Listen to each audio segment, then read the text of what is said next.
بسم اللہ الرحمن الرحیم الحمد للہ رب العالمین والصلاة والسلام علی سید الانبیاء والمرسلین اما بعد فاعوذ باللہ من الشیطان الرجیم بسم اللہ الرحمن الرحیم۔ آج ہمارا عنوان ہے کہ حضرت ابراہیم علیہ السلام اور فریضہ حج۔ اس میں ہم سورہ حج کی کچھ آیت مبارکہ آپ لوگوں کے سامنے رکھیں گے جن سے ہم اور آپ سمجھ سکیں گے اللہ تعالیٰ کے واضح احکامات کو جو سیدنا ابراہیم علیہ السلام کو میرے رب نے عطا فرمایا، میرے رب نے حکم دیا۔ اس کے بعد ہم دیکھیں گے کہ اللہ تعالیٰ نے حج کے لیے جو سب سے پہلا فریضہ ہے وہ کس رکن کو کہا، اور پھر آگے ہم اس کی تفصیل دیکھیں گے۔ اور کیونکہ یہ ذی الحجہ کا مہینہ ہے، قریب ہم حج کے قریب ہیں اور حجاج کرام جا رہے ہیں، تو یہ ہمیں اور آپ کو جو لوگ نہیں جا سکے ہیں یہ ان کے لیے بہت واضح آیت مبارکہ ہے کہ ہم ان کو سمجھیں اور تیاری کریں۔ ہم کیا جانتے ہیں کہ آنے والے دن میں اللہ تعالیٰ ہمیں آپ کو نصیب کریں حج، تو ہم یہ جان لیں کہ حج کے لیے ہمیں سب سے پہلے تیاری کس طرح کرنی چاہیے۔ سورہ حج کی آیت مبارکہ جو آج ہم آپ کے سامنے پیش کریں گے 26 سے 29 تک ہے، جس میں اللہ رب العزت نے جو حکم فرمایا سیدنا ابراہیم علیہ السلام کو وہ ہم آپ کے سامنے رکھیں گے، اور اس روحانی سفر میں ہم آپ کو خوش آمدید بھی کہتے ہیں کہ آج ہم اور آپ سنت ابراہیم کا ذکر کریں گے، ان احکام الہیہ کا تذکرہ کرتے ہوئے عمل کرنے کی بھی کوشش کریں گے۔ تو آج ہم بات کریں گے سورہ حج کی ان مقدس آیات کی، جس میں اللہ تعالیٰ نے سیدنا ابراہیم علیہ السلام کو حج کے فریضے کا اعلان کرنے کا حکم دیا۔ یہ وہ آیتیں ہیں جو ہمیں یاد دلاتی ہیں کہ بیت اللہ کی تعمیر، طواف، حج کا سلسلہ کب سے شروع ہوا اور اس میں ہمارے لیے کیا سبق ملتا ہے۔ سب سے پہلے آیہ مبارکہ ہے وَإِذْ بَوَّأْنَا لِإِبْرَاهِيمَ مَكَانَ الْبَيْتِ أَنْ لَا تُشْرِكْ بِهِ شَيْئًا وَطَهِّرْ بَيْتِيَ لِلطَّائِفِينَ وَالْقَائِمِينَ وَرُكَّعِ السُّجُودِ۔ ترجمہ: اور جب ہم نے ابراہیم کو اس گھر کی جگہ ٹھہرائی اور حکم دیا کہ میرے ساتھ کسی کو شریک نہ کرو، اور میرے گھر کو طواف کرنے والوں، قیام کرنے والوں اور رکوع و سجود کرنے والوں کے لیے پاک رکھی۔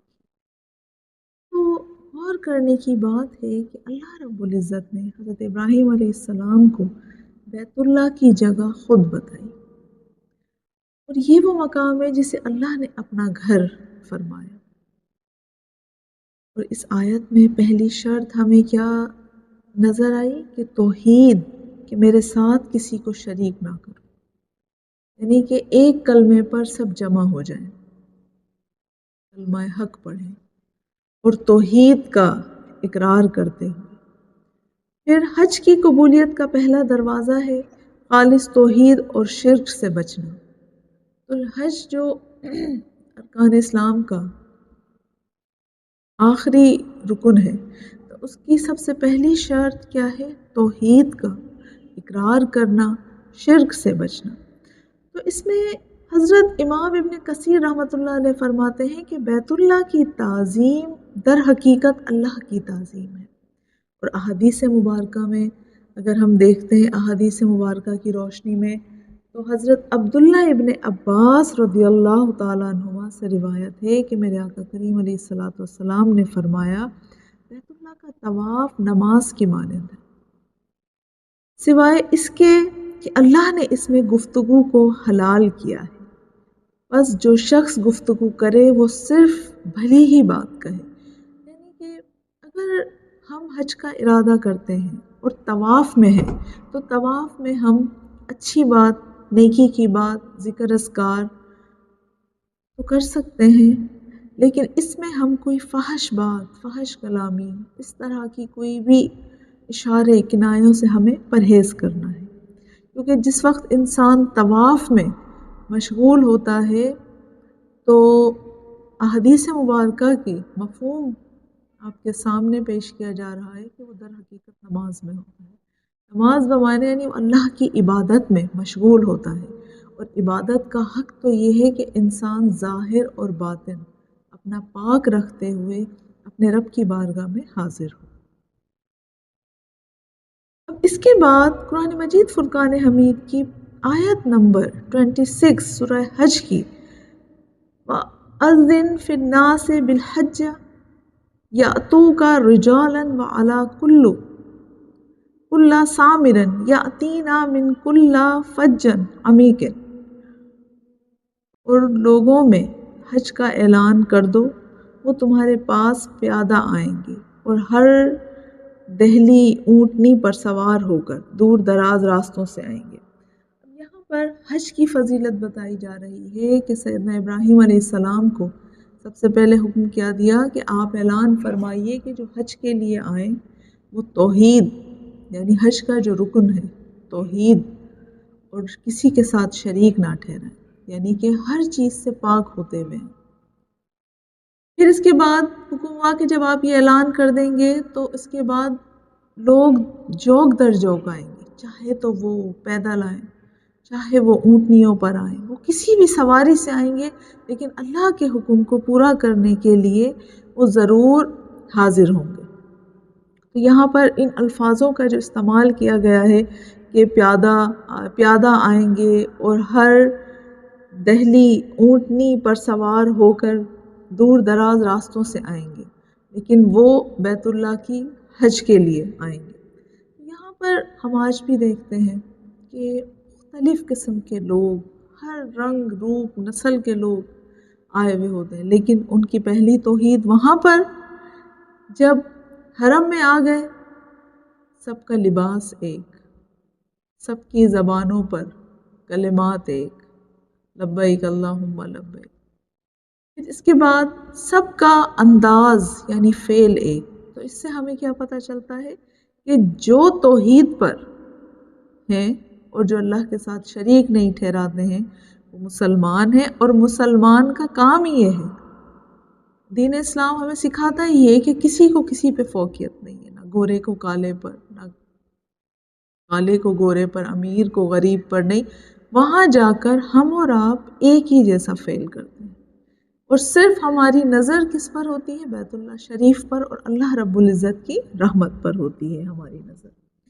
تو سوچیں ذرا، جب سیدنا ابراہیم علیہ السلام نے اللہ کے حکم پر ایک ویران وادی میں کھڑے ہو کر پکارا، اور اس پکار کو اللہ نے قیامت تک کے لیے انسانی دل میں اتار دیا۔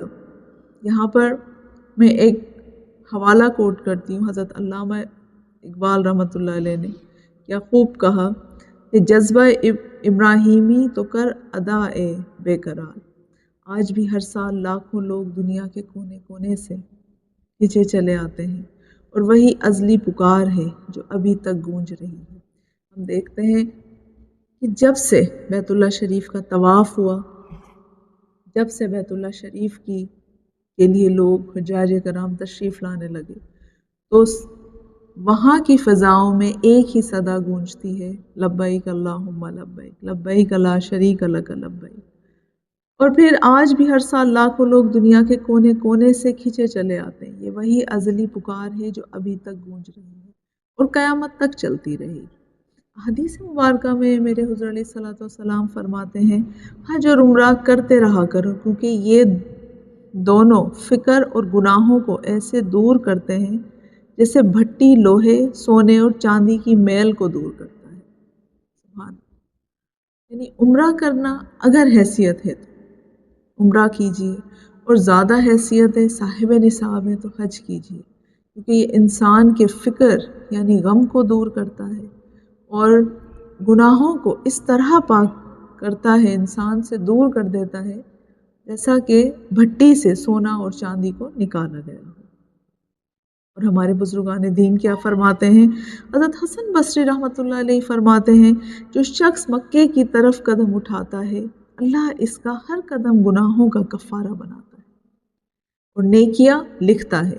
یعنی کہ ابھی ہم نے ارادہ کیا، یہ وہی بات ہو گئی جو ابھی ہم پچھلے لیکچر میں کر رہے تھے تو وہ یہی ہے کہ ہر عمل کا دار و مدار نیت پر ہے. اگر ہماری نیت اچھی خالص ہے اور للہیت کے لیے ہے تو اس میں اللہ تعالی ہمیں ثواب عطا فرمائے. ہماری نیکیوں کا کفارہ بھی وہی قدم ہوتے ہیں کہ جو ہم نے نیک کام کے لیے اٹھا رہے ہیں، اب وہ عمرے کے لیے ہوں، حج کے لیے ہوں، لیکن اس میں ہمارے لیے نیک عمل کا ہونا، نیک نیت کا ہونا ضروری ہے. پھر اس کے بعد اگر ہم روایتوں کی طرف جاتے ہیں تو حضرت عبداللہ ابن عباس رضی اللہ تعالیٰ عنہما سے ہی مروی ہے کہ آپ فرماتے ہیں کہ اگرچہ کوئی شخص حج پر گیا اور اس کا انتقال ہوا تو اب قیامت تک اس کو حاجی کا ثواب ملتا رہے گا، یعنی حج کا. اور جو شخص نہیں جا سکے ہیں اور ان کے دل میں ارادہ ہے اور بڑی شدت سے ان کی نیت ہے لیکن ان کے پاس مال اسباب نہیں ہے اور وہ انتقال کر گئے تو ان کو بھی اسی طرح ثواب ملے گا جس کی انہوں نے نیت کی ہے، یعنی کہ حج کی. تو ہمارا ایک ایک قدم اٹھایا جانے والا نیکی کی طرف وہ ہمارا کیا ہے؟ بخشش کا ایک ذریعہ ہے اور گناہ کا کفارہ ہے. اس کے بعد آیت مبارکہ 29 سورہ حج کی آیت مبارکہ 29 میں اللہ رب العزت نے فرمایا لا یشہدوا منافع لہم ویذکروا اسم اللہ فی ایام معلومہ، تاکہ وہ اپنے دنیاوی اور دینی فائدے دیکھیں اور مقررہ دنوں میں اللہ کا نام یاد کریں. پھر دوسری آیت مبارکہ ثم لا یقضوا تفثہم ولیوفوا نذورہم وَلْيَطَوَّفُوا بِالْبَيْتِ الْعَتِیقِ، پھر اپنی میل کچیل دور کریں اور اپنی نظریں پوری کریں اور اس قدیم گھر کعبے کا طواف کریں. ان آیات سے ہمیں کیا معلوم ہوا؟ اللہ رب العزت نے سب سے پہلے اپنے بیت اللہ کی تعریف بیان کی اور جن کے ذریعے بیت اللہ شریف کا حکم پورا کروایا وہ سیدنا ابراہیم علیہ السلام ہے، اور آج تک لوگ سنت ابراہیمی کو پورا کر رہے ہیں. لیکن یہاں پر کیا ہے کہ اگرچہ انسان اپنی نظر کو پورا کرے اور اس قدیم کا، یعنی کہ اگر آپ کی حیثیت میں ہے اور آپ کر سکتے ہیں عمرہ اور حج تو آپ اس کو ضرور پورا کریں. بے شک یہ انسان کے گناہوں کا کفارہ بھی ہے اور انسان کے میل کچیل کو دھو دیتا ہے. اور ایک روایت میں تو یہ ہے کہ اگرچہ کوئی شخص حج کے لیے گیا اور پھر وہاں پر اس نے ذکر اذکار عبادات کے بعد کوئی فحش کلامی، کوئی غلط بات، کوئی غلط کام، کوئی غلط فعل نہیں کیا تو اللہ رب العزت اس کو ایسے پاک صاف فرماتا ہے کہ جیسے وہ ابھی ابھی اپنی ماں کے پیٹ سے پیدا ہو. تو ان آیات میں اللہ تعالیٰ نے حج کے 3 بڑے مقاصد بیان فرمائے ہیں. منافع حاصل کرنا یعنی دینی، روحانی اور دنیاوی فوائد. جب تک ممالک کے لوگ ملتے ہیں تو علم، محبت، اتحاد امت قائم ہوتا ہے. بالکل اس میں کوئی دو رائے نہیں ہے. آج بھی مسجد نبوی ہو چاہے مکہ مکرمہ ہو، بیت اللہ شریف ہو، مکہ ہو یا مدینہ ہو، آسان الفاظ میں اگر کہا جائے، وہاں کس طرح کے نیک لوگ، بزرگان دین، اس طرح کی ہستیاں، اس طرح کے نیک کاملین اچھے بندے ملتے ہیں کہ انسان اپنے اللہ تعالیٰ، بعض لوگ تو ایسے ہوتے ہیں کہ انہیں دیکھ کر اللہ تعالیٰ کی یاد آتی ہے. بعض لوگ ایسے ہوتے ہیں کہ انسان اپنی اصلاح کرتا ہے. بعض لوگ ایسے ہوتے ہیں کہ علم ایک دوسرے سے ملتا ہے، وہ بات، وہ سوچیں، وہ مسائل جو ہمارے پاس برسوں سے ہیں لیکن اس کا حل نہیں. اور جیسے ہی آپ بارگاہ رسالت پہنچتے ہیں، جیسے ہی آپ مکہ شریف پہنچتے ہیں، کوئی نہ کوئی ہستی، کوئی نہ کوئی ایسی پرسنالٹی، کوئی نہ کوئی ایسی شخصیت علمی، روحانی سے آپ کی ملاقات ہوتی ہے کہ آپ اپنا سارے دکھ بھول جاتے ہیں اور یہاں تک کہ آپ کے ہر وہ سوالات جو آپ کے اندر ہیں ان کا جواب آپ کو ملنے لگتا ہے. تو بے شک یہ برکت ہے اس جگہ کی، اس کام کی جو اللہ تعالیٰ نے ایک اعلان کروایا اپنے نبی کے ذریعے، یعنی حضرت ابراہیم علیہ السلام کے ذریعے. پھر اس کے بعد ذکر الہی لبیک اللہم لبیک، یہ وہ الفاظ ہیں، یہ وہ کلمہ مبارکہ ہیں جو ہر حاجی کی، ہر عمرے کی، ہر زائرین کے لبوں پر ہوتا ہے۔ طواف کعبہ کی اگر ہم بات کریں تو اس قدیم گھر کا چکر لگانا جو آدم علیہ السلام کے وقت سے ہے، سیدنا امام غزالی رحمۃ اللہ علیہ فرماتے ہیں حج انسان کو اپنے رب کے سامنے مکمل طور پر جھکا دینا کا نام ہے، جھکا دینے کا نام ہے۔ وہ اپنا گھر مال آرام سے سب چھوڑ کر آتا ہے، یہی عشق کی حقیقت ہے۔